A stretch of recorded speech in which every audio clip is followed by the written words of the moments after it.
Je vais parler à quelqu'un ce matin. Tu as des soucis dans ta vie, tu te fais des soucis. Le Seigneur me charge de te dire, il faut venir au pied de Jésus. Dépose tes fardeaux à Jésus-Christ. La Bible dit que quand on tourne vers lui les regards, on est rayonnant de joie. Ce n'est pas en regardant ton problème que tu seras rayonnant de joie. Le diable te charge de soucis pour que tu oublies ce que le Seigneur a fait. Mais fais comme David. David pouvait dire dans le psaume 103, mon âme bénit l'Éternel. Mon âme n'oublie aucun de ses bienfaits. Ce matin, je parle à quelqu'un. N'oublie pas les bienfaits de Dieu. Dieu ne t'a pas oublié. Dieu ne t'a pas abandonné. Tout ce que tu as fait pour lui, le Seigneur s'en souvient. Et autant qu'il a prévu, il va te bénir. Amen. Ce matin, nous allons commencer un nouveau sous-thème. Nous allons lire dans 1 Corinthiens chapitre 6, versets 12 à 13. 1 Corinthiens chapitre 6, versets 12 à 13. Et la deuxième référence sera 1 Corinthiens 10, 23 à 24.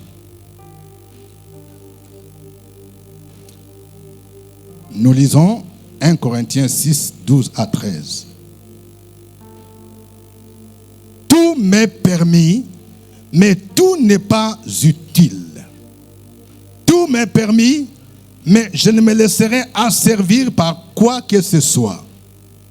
Les aliments sont pour le ventre, et le ventre pour les aliments. Et Dieu détruira l'un comme les autres. Mais le corps n'est pas pour l'impudicité. Il est pour le Seigneur. Et le Seigneur pour le corps. 1 Corinthiens 10, 23 à 24. Tout m'est permis, mais tout n'est pas utile. Tout est permis, mais tout n'édifie pas. Que personne ne cherche son propre intérêt, mais que chacun cherche celui d'autrui. Amen. Le thème de mon message, c'est tout m'est permis, mais tout n'est pas utile.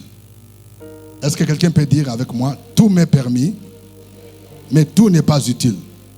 Encore une fois, tout m'est permis, mais tout n'est pas utile. Alors, vous voyez, nous allons chercher à comprendre ce message important. Vous savez, nous vivons une société où chacun veut vivre sa liberté. On parle de plus en plus des droits, la promotion de la liberté humaine. Dans chaque pays, il y a des lois qui font la promotion de la liberté humaine. C'est-à-dire, l'homme est libre de faire ce qu'il veut. C'est ainsi qu'aujourd'hui, il y a des lois qui montrent que l'homme, il est libre de choisir son sexe. L'homme est libre même de changer son sexe. On a vu des gens, des grands artistes, des grandes vedettes, des gens qui ont changé le sexe. Quelqu'un qui était garçon, il va faire l'opération chirurgicale et puis il devient femme. Et des femmes qui deviennent garçons, on dit, il est libre. C'est permis. La loi le permet. Aujourd'hui, il y a des lois qui permettent que l'homme puisse épouser qui il veut ou qui elle veut. Je peux épouser une femme, c'est permis. La loi de mon pays l'autorise. Je peux épouser un autre homme. Le mariage pour tous. Donc, c'est permis. Il y a des lois, il y a des pays qui légalisent ce qu'on appelle aujourd'hui l'homosexualité. On a changé de terme. C'est permis. Donc, ce n'est pas mauvais. Une femme peut épouser une autre femme. En faisant même des recherches, l'actualité nous montre qu'il y a 5 pays au monde qui ont autorisé ce qu'on appelle la polyandrie. Ça veut dire une femme peut épouser 2 hommes et plus.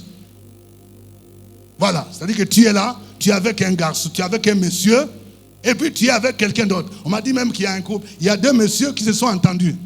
Il dit, bon, il faut qu'on s'entende sur la femme là. Hein? Voilà. Donc si toi, tu la prends pour lundi, mardi, mercredi, moi, jeudi, vendredi, samedi, c'est pour moi. La loi l'autorise. Donc, c'est permis. C'est permis. Et vous verrez qu'il y a des chrétiens qui ont ce qu'on appelle l'attitude légaliste. C'est-à-dire, il y a des chrétiens qui disent, pour qu'ils disent que telle chose est un péché, il faut qu'on lui montre dans la Bible où c'est écrit exactement. Il faut que dans la Bible, il y ait un verset qui dise « Il ne faut pas regarder les photos pornographiques, les sites pornographiques. » Il va te dire, si tu me montres un verset dans la Bible qui dit exactement « Ne regardez pas Facebook, ne regardez pas la pornographie. » Là, je vais accepter. Si ce n'est pas écrit, donc c'est permis. C'est permis de regarder TikTok. Tout est permis. Je suis libre. Les jeunes sont libres de faire ce qu'ils font. Oui, je disais, il y a un groupe avec qui j'ai fait l'étude biblique. Il y a une sœur qui m'a dit en semaine là, il m'a dit dans un pays de l'Occident, et plus particulièrement au Canada, il a dit, ah, papa, il faut prier pour moi, parce qu'ici c'est compliqué. Hein? Ici c'est compliqué. Il dit, ici là, garçon n'est pas autorisé d'aller draguer une femme, comme on fait là. Tu approches une fille ou une femme pour dire non, moi je t'aime. Il dit c'est interdit selon la loi. Il va appeler la police et tu vas la dédommager. Ce qui est permis, c'est femme qui approche garçon. Voilà. Il dit c'est femme. Là, c'est permis, c'est autorisé. Donc c'est une femme. Si la femme veut de toi, c'est elle qui vient pour dire oui, tu me plais. C'est ça. Donc, dans nos sociétés, il y a plusieurs choses qui sont permises. Mais ici, pour les chrétiens, il y a un principe biblique qui doit guider notre conscience. C'est-à-dire, même si tu dis que dans la Bible, on ne dit pas exactement, ne fais pas ça. Mais il y a ce principe qui doit guider ta conscience. Dans tout ce que tu fais, quand tu veux décider quelque chose, c'est ce principe dont je parle aujourd'hui. Tout m'est permis, mais tout n'est pas utile. La loi de mon pays peut m'autoriser d'épouser 4 femmes, 5 femmes. Mais en quoi c'est utile? Je suis libre d'aller à la locodrome. Je suis libre d'aller dans un bar. Je suis libre de sortir avec une femme. Souvent, les procès de personnalité où on dit qu'il a violé une femme, ça m'a fait rire. Hein? Où il y a quelqu'un, on a dit, ces avocats ont dit que non, il est sorti avec la dame là. Mais ce n'était pas consentement. Si ce n'est pas consentement, il n'y a rien de mauvais. La loi l'autorise. Toi, tu vas parler impudicité, mais on dit non. La loi l'autorise. La femme a marqué l'accord. Donc, c'est permis. Mais tout est permis, mais tout n'est pas utile. Il faut que chacun de nous se pose la question. Quand je vais faire telle chose, c'est permis. Mais en quoi c'est utile pour moi? Alors, nous allons voir 2 principes importants ici qui vont nous aider. Premièrement, en quoi c'est utile pour ma vie et pour ma relation avec Dieu. Voilà le premier principe. Et le deuxième principe, nous allons voir en quoi c'est utile pour les autres. C'est ce que la Bible nous enseigne. En quoi c'est utile? Oui, il y a des gens qui posent la question. Pasteur, il y a une dame qui me pose la question. Pasteur, est-ce que la Bible dit par exemple, est-ce que c'est maquillé, est-ce que c'est mauvais? Je me maquille. Est-ce que c'est mauvais? Ça dépend comment tu te maquilles. Tout est permis.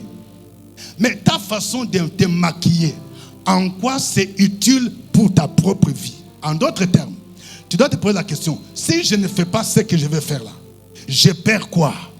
Souvent la réponse est rien. En quoi c'est utile pour ta vie?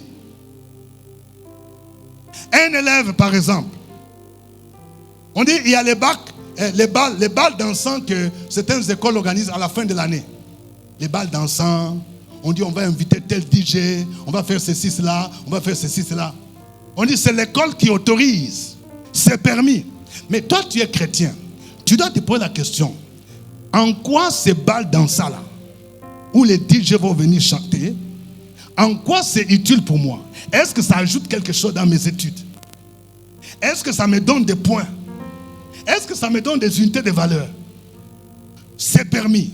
Mais est-ce que c'est utile pour moi? Et vous voyez ici l'apôtre Paul, il pose donc les problèmes de l'utilité pour ma vie. Paul applique ceci aux aliments. Vous voyez? Il dit, tout Tout m'est permis, mais tout n'est pas utile. Les aliments sont pour le ventre et le ventre est pour les aliments. Et Dieu détruira l'un comme les autres. Mais le corps n'est pas fait pour l'impudicité, il est pour le Seigneur. Vous voyez, l'apôtre Paul, il donne une application pratique. Il dit, prenons le cas des aliments. C'est qu'on mange. Vous mangez peut-être l'igname, c'est utile pour votre santé. Vous mangez peut-être la banane, la loco, c'est utile. D'ailleurs, sur le plan médical, notre alimentation, notre santé dépend en grande partie de ce que nous mangeons. Vrai ou faux? C'est ça. Et il y a même plus beaucoup de maladies qui viennent de la mauvaise alimentation. Donc quand nous mangeons, c'est utile pour nous. Quand tu es sous cure, le médecin va te dire il faut bien manger. Quand tu commences à dépasser 40 ans, souvent les médecins ou les nutritionnistes vont te dire il faut manger moins salé, moins sucré, moins gras. Parce que si tu manges la nourriture trop salée, tu risques d'attraper l'hypertension artérielle. Si tu manges trop gras, ça risque d'augmenter le mauvais cholestérol. Et si tu manges trop sucré, tu risques d'attraper le diabète. Donc vous voyez. Donc même en mangeant, tu dois te poser la question, en quoi c'est utile? Et j'ai remarqué même qu'il y a des gens qui ne respectent même pas les prescriptions médicales. Le médecin te dit non, il faut manger moins salé.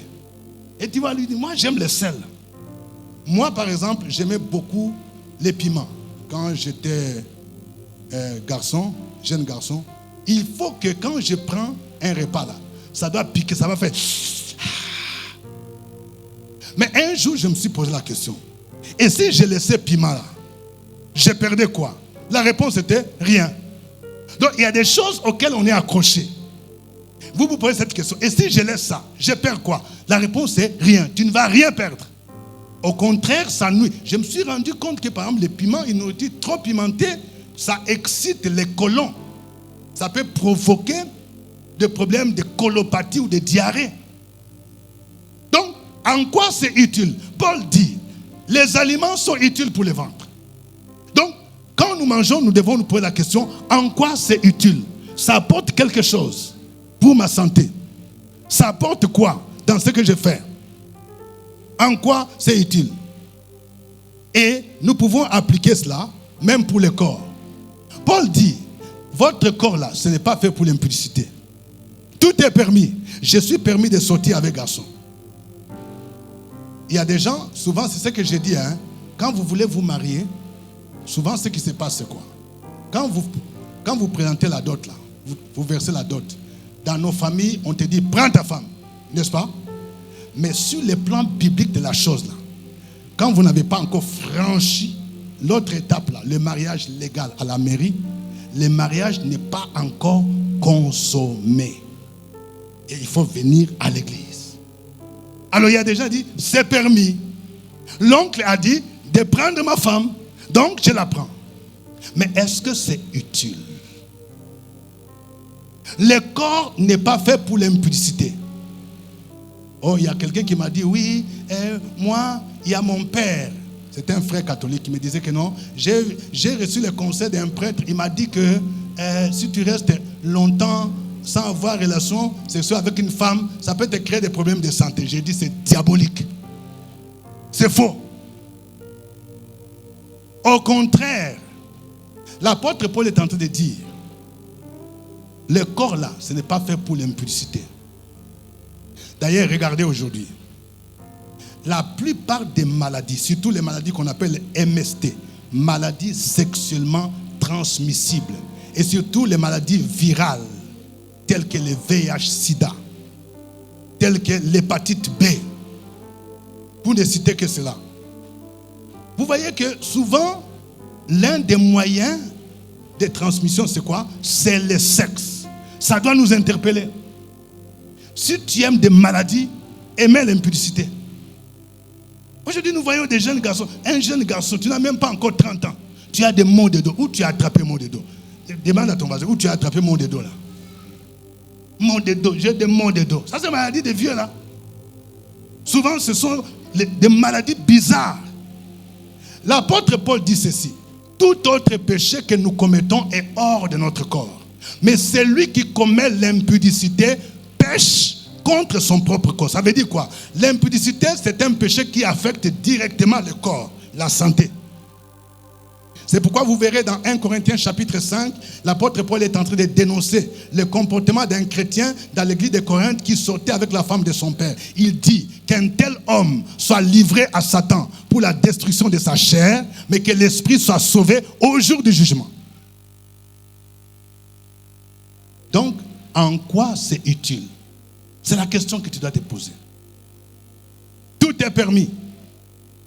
Mais on doit aussi se poser en quoi c'est utile pour ma vie chrétienne et pour ma relation avec Dieu. Il y a quelqu'un qui m'a posé la question. Papa, est-ce que c'est mauvais d'aller au ciné? Au ciné quand même. Nous sommes un peuple de la culture, non? C'est culturel. Ok, moi je ne vais pas te dire oui c'est bon ou ce n'est pas bon. Mais il faut appliquer toi-même ces principes-là. En quoi c'est utile? Quand tu vas voir ce film-là, un ami t'a invité. Ça va te donner quoi dans ta propre vie? Ça va augmenter quoi? Et sur le plan spirituel, est-ce que c'est utile? Ça va augmenter quoi? Ça va faire que tu auras l'envie de prier ou de jeûner. D'ailleurs, il y a des gens, des choses où quand, après avoir été dans un rendez-vous, tu sens même un dégoût de prier. Vrai ou faux? Voilà. Est-ce que aller au ciné là, ça va te motiver, ou pendant que tu es là, tu commences à adorer le Seigneur? Si c'est ça, c'est que c'est utile pour toi. Est-ce que ça va te rapprocher de Dieu? Tout m'est permis. Tu es libre. Mais tu dois te poser la question, en quoi c'est utile? Si je reviens à l'exemple des aliments, il y a des aliments qui peuvent être utiles pour ta santé, hein? Mais pour ta vie spirituelle, ce n'est pas utile. Ton médecin peut te dire, il faut bien manger. Mais le Saint-Esprit va te dire, il faut prendre 3 jours de jeûne. Parce que tu te prives de la nourriture pour te rapprocher du Seigneur. La nourriture là est utile pour mon corps. Mais elle n'est pas à ce moment-là utile pour ma vie spirituelle. Parce que si je mange, je désobéis. Par définition, le jeûne, c'est une privation des désirs naturels et charnels pour vaquer à la prière, pour me rapprocher de Dieu. Je peux prendre l'exemple de Daniel et de ses 3 amis. Si vous lisez l'exemple de Daniel, dans Daniel chapitre 1, la Bible nous dit que ces jeunes gens, ils étaient dans la cour royale. Et le roi a donné l'ordre que ces jeunes gens puissent manger de viande et de vin. Il y avait toutes sortes de vins, toutes sortes de viandes. Donc c'était permis sur ordre du roi. Le roi dit, je veux que tous ces jeunes-là qui travaillent, ils soient en forme, ils doivent bien manger. Il faut qu'ils prennent champagne, il faut qu'ils prennent toutes sortes de liqueurs. C'est ça. Ça fait partie des avantages. C'est permis. Mais la Bible dit que Daniel résolut de ne pas s'essuyer. Ça veut dire quoi? Bien que c'était permis par le roi, ça faisait partie des avantages liés à leur fonction. Mais Daniel et ses amis disent, ils ont dit, ce n'est pas utile pour notre vie spirituelle. Parce qu'ils avaient la révélation que ces aliments-là, ces viandes-là étaient souillées. C'était l'habitude à l'époque. Chaque peuple, avant de manger, ils avaient l'habitude d'invoquer leur Dieu. Et ça, il fallait avoir la révélation. Et pour Daniel, il savait que non, tu peux bien manger la viande là. Ça va faire que tu seras en forme. Mais spirituellement là, tu vas entrer en contact avec les démons. Donc, il y a des choses qui sont utiles pour ta vie physique, mais ça va nuire à ta vie spirituelle. Ça va nuire à ta relation avec Dieu. Et quand tu vois que ce n'est pas utile dans ta relation avec Dieu, donc tu laisses tomber. Parce que tu dis, ce n'est pas utile. Même si c'est permis. Ça ne va rien m'apporter dans ma vie spirituelle. Ça ne va pas me rapprocher de Jésus. Donc, je peux laisser ça. Donc, c'est un principe. Vous pouvez appliquer à n'importe quoi. Vous pouvez appliquer à une fête Oui, une amie t'a invité à une fête. C'est pas fête. Tu dois te poser, est-ce que c'est utile? Il y a ton oncle qui vient de passer comme chef. On dit il y aura fête de génération. Et tu es parmi les invités. Tu dois te poser la question, en quoi c'est utile? Pour moi et pour ma vie spirituelle. Tout m'est permis, mais tout n'est pas utile. Frères et sœurs, c'est important. Aujourd'hui, nous voyons par exemple les médias sociaux. Les médias sociaux, on peut les utiliser, ça peut être utile selon l'usage. L'Internet, on trouve tout. Quelqu'un peut poser la question, est-ce qu'un chrétien peut-il se servir de l'Internet? Oui, mais la question, c'est en quoi c'est utile? Il y a des sites aujourd'hui où les jeunes, ça peut vous aider. Moi, je dirais par exemple, pour avoir les visas, pour aller en France, on va te dire qu'il faut prendre les rendez-vous en ligne. Pour avoir le visa des États-Unis, c'est encore en ligne. Tu entres, tu commences à remplir. Donc, de ce point de vue, je dois avoir des notions d'informatique, par exemple. Ça va m'aider si je vais voyager. C'est utile pour moi. Il y a même des recherches qu'on peut faire. Je suis étudiant, je suis élève, même les pasteurs. Il y a des recherches, on peut utiliser l'Internet pour suivre certains enseignements. Donc, c'est utile pour ma vie spirituelle. Mais quand je consulte les sites bizarres, au niveau, par exemple, de ma chaîne YouTube et de ma page Facebook, j'ai vu que quand j'ai atteint plus de 30 000 abonnés, je commence à recevoir des messages. Il y a des messieurs à partir des États-Unis. Ils m'envoient un message en anglais, ils disent, ton compte nous intéresse, on veut faire passer la publicité. On peut te payer, et ils m'ont proposé quoi?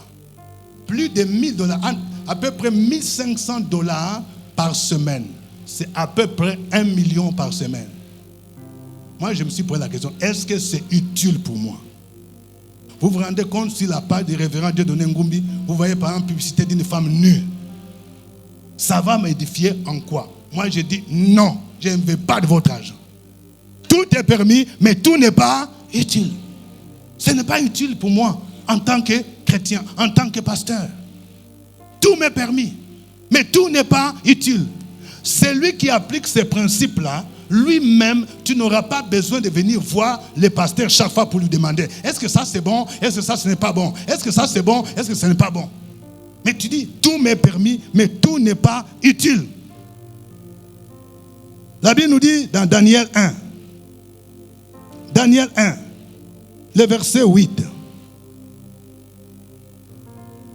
Daniel résolut de ne pas s'essuyer par les mains du roi et par le vin dont le roi buvait, et il pria les chefs des eunuques de ne pas l'obliger à s'essuyer. Ce n'est pas utile.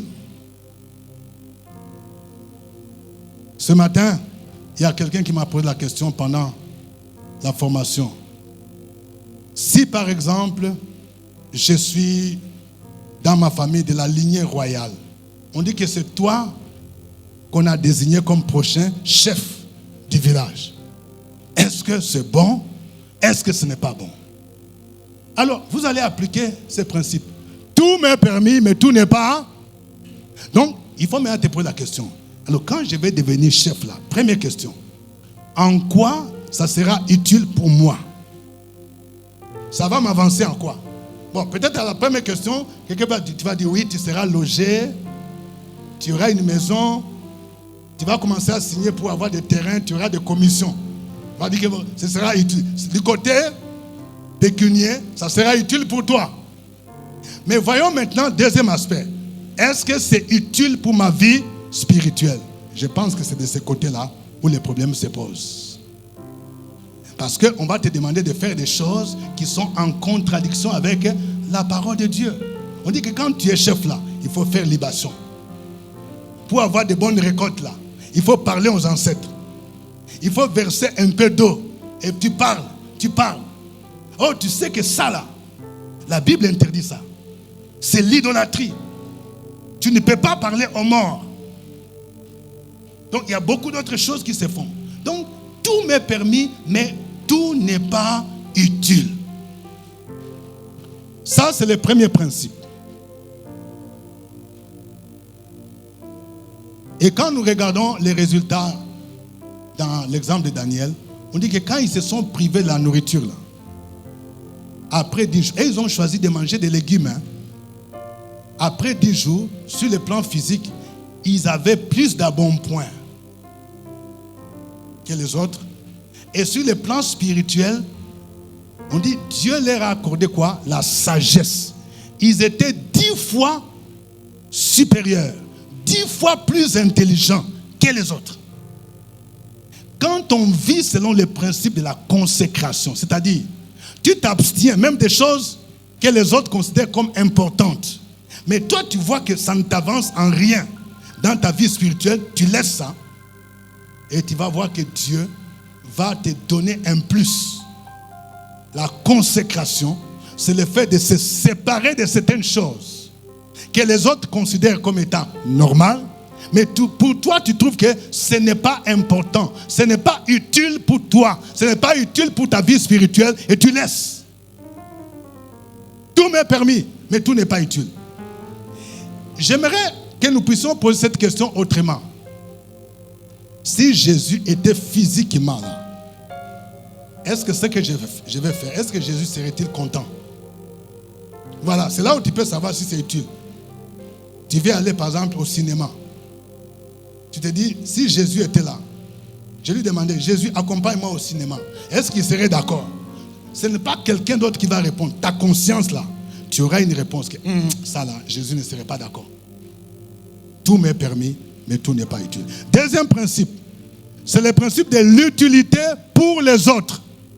Vous voyez, le premier aspect, je me pose la question, en quoi c'est utile pour moi? Maintenant, deuxième question, en quoi c'est utile pour les autres? Parce que je ne dois pas faire seulement des choses pour mon intérêt. Il y a des choses que tu fais, peut-être pour ton intérêt, ça va, mais ça gêne les autres. Et surtout les autres ici, ce sont les frères et sœurs. Et surtout, si moi je suis un ancien chrétien, une ancienne chrétienne, les bébés spirituels, les gens qui viennent de se convertir, avant de poser un acte, je dois me poser la question, est-ce que c'est utile pour les autres? Vous voyez, le deuxième passage qu'on a lu, 1 Corinthiens 10, 23 à 24, dit quoi? 1 Corinthiens 10, 23 à 24 dit, tout est permis, mais tout n'est pas utile. Tout est permis, mais tout n'édifie pas. Que personne ne cherche son propre intérêt, mais que chacun cherche celui d'autrui. Vous voyez, Paul ajoute, tout m'est permis, mais tout n'édifie pas. Le verbe édifier veut dire quoi? Le verbe édifier, ça veut dire encourager à la croissance chrétienne, à la piété. Ce qui édifie, c'est ce qui encourage quelqu'un à aimer le Seigneur, à s'attacher à Jésus. C'est-à-dire, tu dois te poser la question, si je fais ce que je veux faire là, est-ce que ça va édifier mon frère? J'ai invité quelqu'un à l'église. J'ai gagné mon cousin à Jésus. Il vient de se convertir. Et s'il me voit, moi, faire ce que j'ai fait là, peut-être que pour moi, c'est bon. Mais est-ce que pour lui, est-ce que ça va l'encourager à aimer Jésus? Ou bien ça peut l'amener à retourner dans le monde? Paul dit, nous ne devons pas rechercher seulement notre propre intérêt, mais nous devons rechercher aussi l'intérêt des autres frères et sœurs. Et il donne le cas de la nourriture. Il revient au cas de la nourriture et du vin. Tout est permis. Je suis libre de manger n'importe quoi. Je suis libre de boire. Je suis libre de prendre un peu de vin. Il y a souvent les gens qui font les débats sur le vin. C'est tous les gens qui vivent en Occident là. Tu vas voir les gens, même dans les milieux des pasteurs. Oui, mais homme de Dieu, mais le vin est utile. Paul a dit à Timothée, il y a un verset que tous les soulards aiment. Paul a dit à Timothée, je te conseille de prendre un peu de vin. Première question, est-ce que toi tu es Timothée? Deuxième question, est-ce que ton médecin t'a donné? C'est un conseil qu'un médecin aurait donné peut-être à Timothée. Il y a des cas de maladie où le médecin peut dire, ton problème de gastrite là, il faut voilà, tu vas prendre un peu de vin. Est-ce que ton médecin t'a dit toi de prendre le vin comme Timothée? Donc il ne faut pas se cacher derrière ça. Oui, le vin est biblique. Ok. Prenons même le cas où le médecin m'a autorisé. Mais je dois me poser la question. Est-ce que c'est utile pour les frères là que j'ai gagné au Seigneur? S'ils me trouvent moi en train de prendre le vin à table, même si je n'ai pas rempli le verre, dans l'opinion de la plupart des gens, ils savent que les chrétiens engagés, surtout les responsables, encadrés, diacres, les pasteurs, ne boivent pas. Maintenant, toi, on vient et tu bois aussi. Il dit non, ce qui est interdit, c'est de s'enivrer. Mais si tu doses un peu là, ce n'est pas mauvais. C'est biblique. Le champagne est biblique. Le vin est biblique. Ok. Tu risques de choquer la personne. La personne dit que les pasteurs là, bien les frères là qui sont, ils nous mentent. Toi, tu prends un quart de verre. Donc lui là, qui a abandonné ça, il va prendre 4 quarts à cause de toi. Est-ce que c'est utile? Vous savez, j'ai déjà donné cette illustration. Moi, je suis dur avec mes enfants sur ces histoires de vin, immoralité, tout ça. Moi, je n'en prends pas. Sur la base de ces principes. Ce n'est pas utile pour les autres personnes. Ce n'est pas utile ni pour ma santé, ni pour la foi d'autres personnes. Mais un jour, j'étais invité dans une église. Vous voyez Malta là, la boisson Malta là. Quand ça vient de sortir Malta, c'est une boisson, c'est une sucrerie, n'est-ce pas? Mais la bouteille là, la manière dont ça mousse là, ça mousse comme la bière. Ça c'est un. De deux, moi je n'ai pas vu qu'à côté c'était écrit Guinness, c'est Guinness. Oh Guinness, dans l'esprit de beaucoup de gens, Guinness là. Il y a mes enfants là, quand ils ont vu, quelqu'un est venu dire à maman personnellement, aujourd'hui papa a pris Guinness. Il dit papa, est-ce que tu as pris Guinness? J'ai dit non, moi je n'ai pas pris Guinness. J'ai pris Malta. Il dit on a vu Guinness. Il dit non, moi j'ai pris Malta. On dit non, on a dit tu as pris Guinness. Papa, depuis quand tu prends Guinness? Bon, je suis revenu pour revoir un peu la bouteille. J'ai vu que à côté de Malta, en bas c'est Guinness. Donc vous voyez, je me suis dit, bon, je vais commencer à faire attention. Donc, au lieu de, comme ça fait un mélange là, donc pour ne pas frustrer les faibles là, s'il y a Coca, s'il y a Fanta, s'il y a Malta là, comme il y a Guinness là, moi je m'abstiens. Parce que pour d'autres personnes, ils ne vont pas voir Malta, ils vont voir seulement Guinness. Papa, révérend Ngumbi, il prend Guinness. Donc Guinness là, c'est bon. Alléluia. Je croyais que quelqu'un allait acclamer. Donc, c'est un principe qui doit guider ce que nous faisons. Tu fais ça, tu dis que c'est bon. Je peux appliquer aussi ces principes aux viandes sacrifiées. Nous sommes dans un pays où nous avons des amis qui sont musulmans. Souvent, quand on arrive à la Tabaski, il y a beaucoup de gens qui me posent la question. Pasteur, est-ce que c'est mauvais? Il y a mon voisin ou bien mon ami quand même de l'école. Il dit quand ils prennent mouton là, ils sont venus me présenter. Et je sais que dans la culture musulmane, c'est une bonne chose. Ça montre la charité. Il faut partager avec les voisins. C'est permis. Mais maintenant, selon ce message, je dois me poser la question. Tout m'est permis, mais est-ce que c'est utile pour les autres? Paul dit ceci. À supposer que toi, tu es chrétien, tu es mûr spirituellement. Tu as déjà grandi. Tu dis que avant de prier là, avant de manger, moi je vais prier. Tout est sanctifié par la parole de Dieu. Tu pries, j'invoque le sang de Jésus, je purifie. Ok, toi tu es fort. Mais lui qui vient de se convertir, il te dit, Papa, maman, viande là, on a sacrifié, avant de partager là, ils ont fait incantation dessus.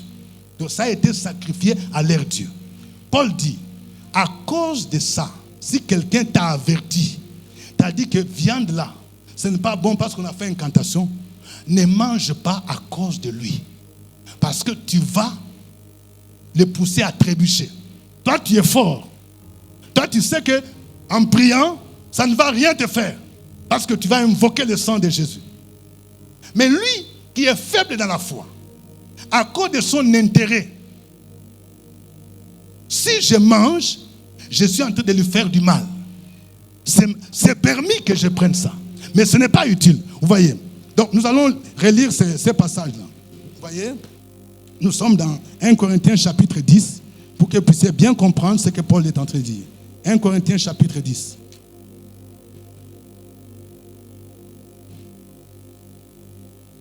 « 1 Corinthiens chapitre 10.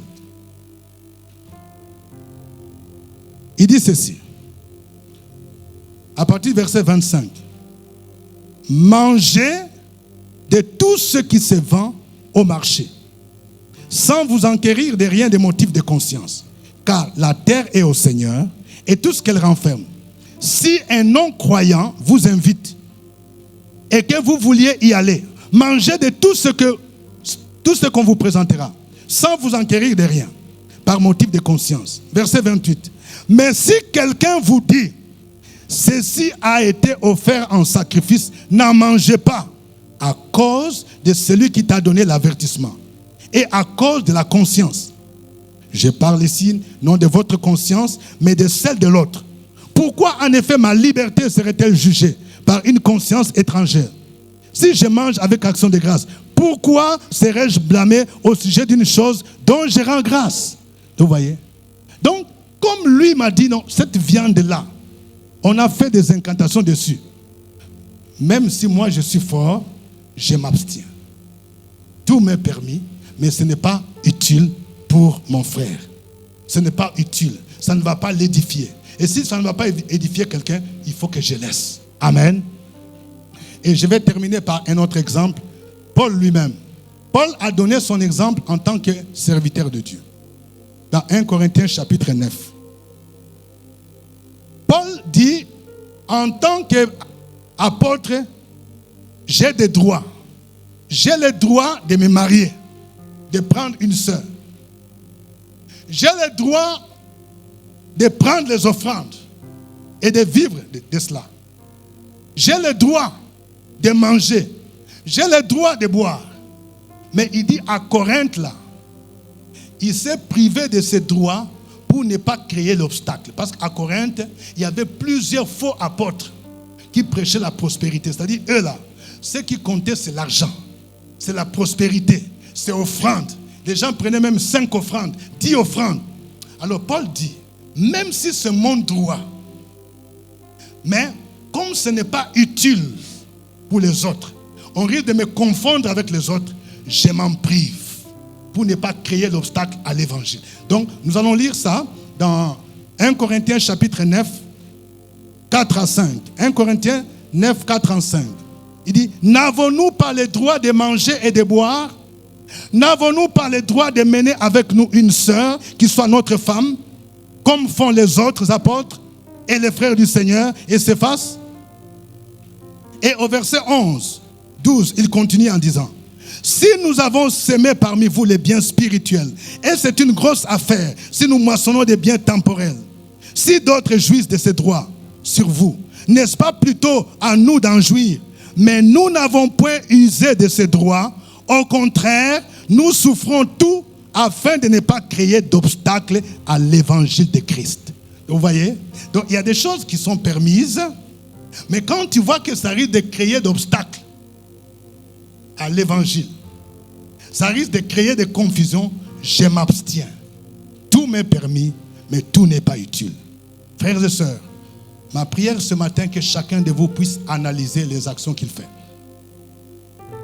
Quand vous grandissez dans la foi, vous n'avez pas besoin toujours de venir voir les pasteurs pour poser des questions. Est-ce que faire telle chose c'est mauvais? Est-ce que boire c'est mauvais? Est-ce qu'aller dans une fête c'est mauvais? Est-ce qu'aller dans un concert de DJ c'est mauvais? Est-ce que manger ceci c'est mauvais?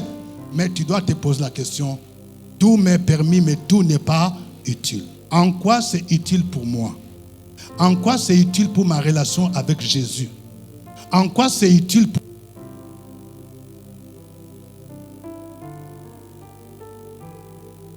En quoi c'est utile pour les autres, pour les frères et sœurs? Si ce n'est pas utile, il faut laisser. Amen. Que Dieu vous bénisse. Que Dieu vous bénisse. On va s'élever pour la prière. Alléluia.